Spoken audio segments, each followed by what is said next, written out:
Guys, every team's fans get hyped around their team in the offseason, and honestly, that's just normal. Some of those moves prove the hype right, and some of them just fizzle out. And when it comes to our defensive coordinator, Christian Parker, we've been doing the exact same thing. And look, after everything we saw last season, at some point it honestly felt like maybe that was just hype too, until you actually hear Christian Parker speaking directly to his players. And when I listen to him, man, I don't even have the words. I just want to say this man is actually living up to every bit of that hype. Let me break this down for you in detail. What's up, Cowboys? Welcome to the NFL Playbook, Cowboys. If you're new here, don't forget to hit that subscribe button. Now look, the Cowboys have been trying to get this defensive thing right for years. Years, man. And I mean, we have gone through coordinators, schemes, adjustments, all of it, and something always felt off. Like we were always one piece away, always one move away from getting it right. And then we brought in Christian Parker and the conversation started again. Is this the real deal, or is this just another offseason move that sounds good on paper but doesn't translate when it actually matters? And honestly, I get why people were skeptical. I really do. Because we've been here before, right? We've made moves, we've brought in coaches, we've restructured this defense multiple times, and we still couldn't get it to where we needed it to be. But here's what changed everything for me. The Cowboys recently dropped a mic'd up clip from OTAs featuring Christian Parker, and I'm telling you, I sat there and watched the whole thing from start to finish without moving.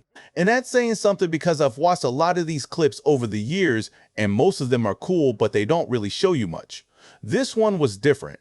This one actually showed you something real. What I saw was Parker walking around with his players, cameras following him, mic on, and this man was just teaching. And I want to be specific about that word because there's a difference between coaching and actually teaching. Like, there are coaches who give you information, and there are coaches who make that information connect with you in a way that actually sticks. And what Parker was doing out there was the second thing. He was making it connect. He's out there talking to Caleb Downs about hand placement on receiver releases, breaking it down to exactly where your hand needs to be, where your thumb needs to go, and why your eyes move the way they do, depending on your arm position. He's telling players, get that hand on the chest with the thumb down, that way my eyes go up. If you go here, your shoulder's going to pull back. Like, that is not just coach speaking, you know? That is somebody who genuinely understands the game at a deep level and, more importantly, knows how to pass that knowledge on. And look, I want to be fair here because this isn't me saying that previous coordinators didn't know about football. That's not what I'm saying at all. But there are levels of teaching, right? We all went to school. We all had teachers. And you know just as well as I do that not every teacher teaches the same way. Some of them give you the information and you kind of have to figure it out yourself. And then there are those teachers where you walk out of that classroom actually feeling like something clicked, like you actually understand it now in a way you didn't before you walked in.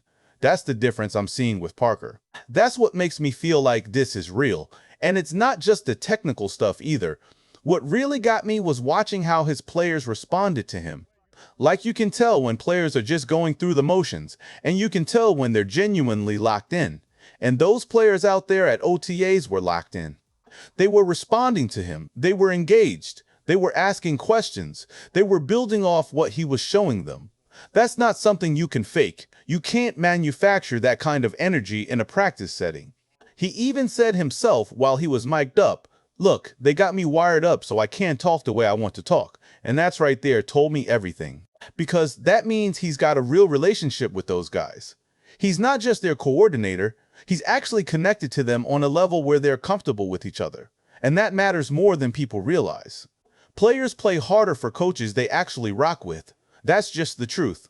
He was out there working through footwork drills, breaking down leverage, talking about using your length and your timing the same way a boxer uses a jab, not to land a knockout punch, but just to keep the opponent off you. If we're just trying to mirror with our hands behind our backs the whole time, we're at their mercy, he told them. And I thought that was such a sharp way to put it.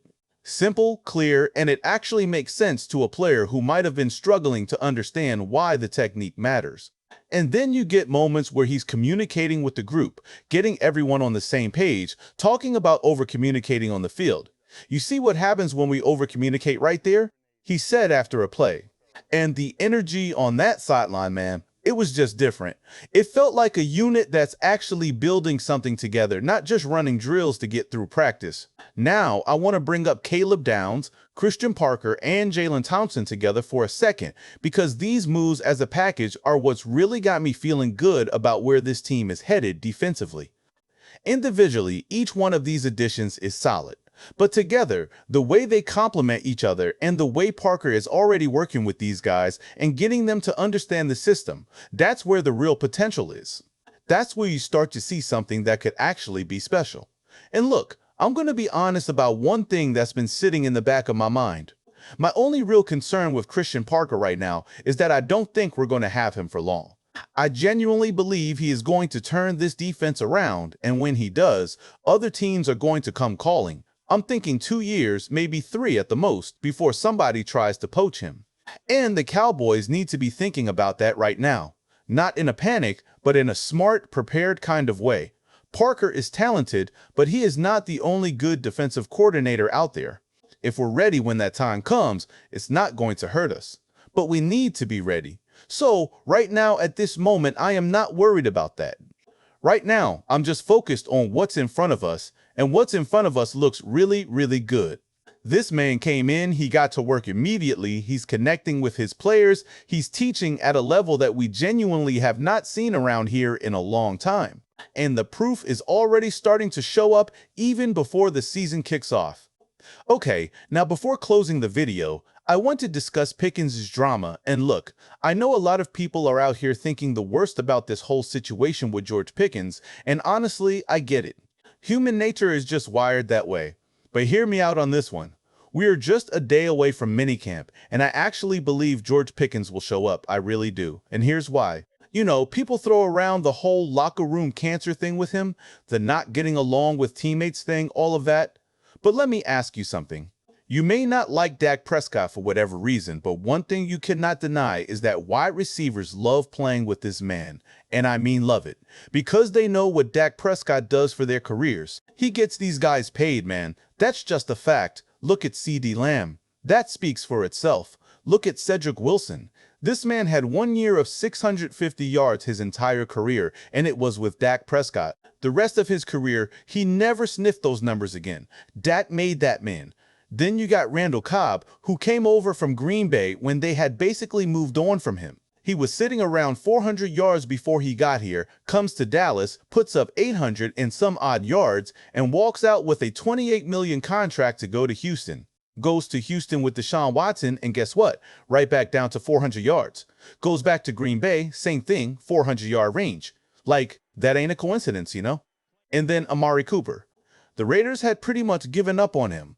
The man had like 200 yards in 7 games, and people were saying he checked out. Comes to Dallas and ends up getting paid not once but twice, by the Cowboys and then by the Cleveland Browns. So yeah, I mean, Dak Prescott has a history of making wide receivers careers and making them a whole lot of money in the process. So, when you think about George Pickens and what he's walking into, why would he not want to be here? Why would he cause problems when he can see exactly what playing with Dak Prescott can do for his bag? I think he understands that. And I think Ryan Flournoy is probably watching all of this too, because honestly, he looks like the next guy in line to get paid coming out of this offense.